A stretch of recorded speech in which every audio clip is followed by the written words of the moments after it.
Hansi Flick vient de lâcher une petite bombe en conférence de presse en laissant planer le doute sur l'avenir de Jules Koundé, l'un des cadres de sa défense. Pendant ce temps, Julián Álvarez a vécu un retour à l'Atlético particulièrement difficile, hué par son propre public. Et le Barça prépare une vraie opération dégraissage avant la fermeture du mercato, avec 3 joueurs sur le départ et un jeune latéral déjà identifié pour prendre le relais. On commence par le dossier qui a surpris tout le monde ce week-end. Le Barça a démarré sa saison de Liga par une victoire écrasante 5-0 face à Elche, de quoi rassurer tout le monde sur le terrain. Mais en coulisses, 2 joueurs manquaient à l'appel, et pas pour des raisons anodines. Marc Casado et Alejandro Balde ont tous les deux été laissés au repos, et ce n'est pas un hasard, le club les prépare activement à un départ avant la fermeture du mercato, fixé au 1er septembre. Le cas Balde a particulièrement surpris. Tout le monde pensait le latéral parti pour démarrer la saison normalement, jusqu'à ce que Flick, interrogé sur le joueur formé au centre de formation, réponde qu'il voulait des joueurs engagés à 100% avant de l'écarter purement et simplement du groupe pour ce match. Un message qui ne laisse pas beaucoup de place à l'interprétation. Sa valeur est estimée autour de 40 millions d'euros, et plusieurs clubs anglais suivent déjà le dossier de très près, notamment Aston Villa et Manchester United, même si Benfica a aussi tenté sa chance avec une offre jugée insuffisante à 20 millions.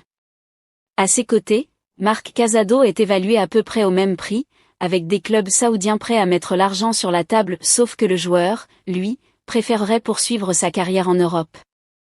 Le 3e nom sur la liste, c'est Hector Ford, valorisé autour de 20 millions.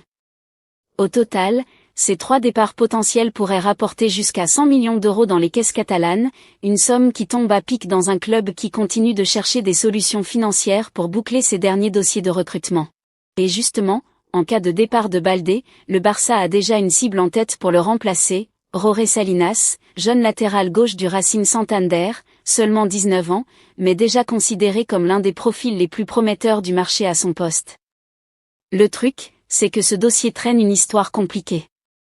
L'Atlético Madrid s'était rapproché d'un accord avec une offre de 14 millions d'euros, très proche de la clause libératoire fixée à 16 millions, mais l'opération ne s'est finalement pas conclue.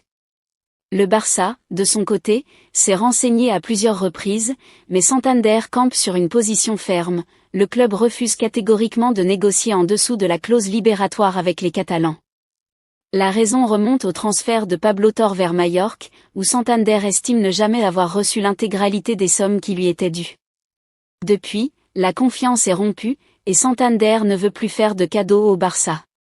Pour ajouter une couche de complexité, Manchester United est aussi entré dans la danse pour Salinas, le même club qui, ironie du sort, courtise également Balde.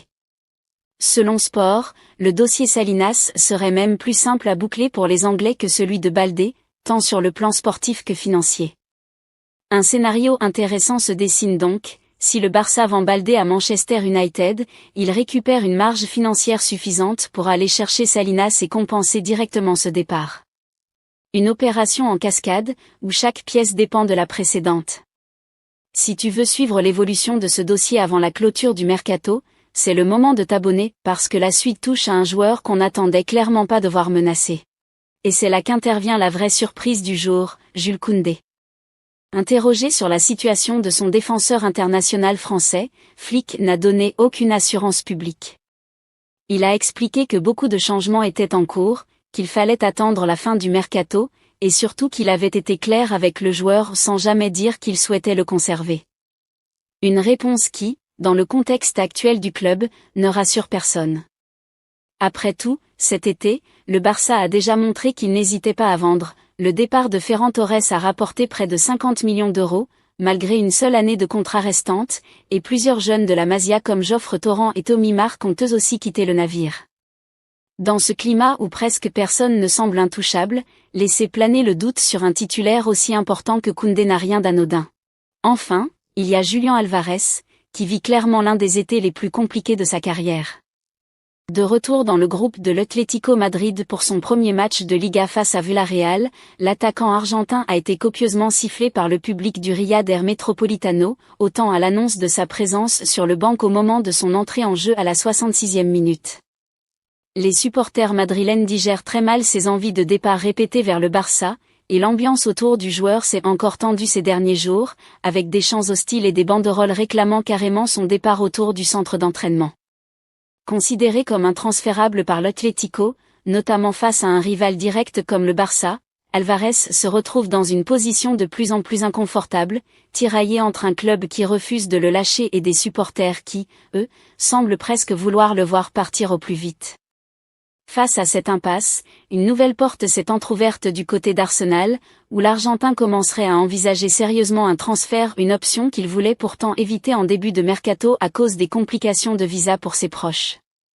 Une chose est sûre, à une semaine de la fermeture du marché, la pression devient insoutenable pour un joueur tiraillé entre son rêve catalan et une réalité qui semble s'éloigner chaque jour un peu plus.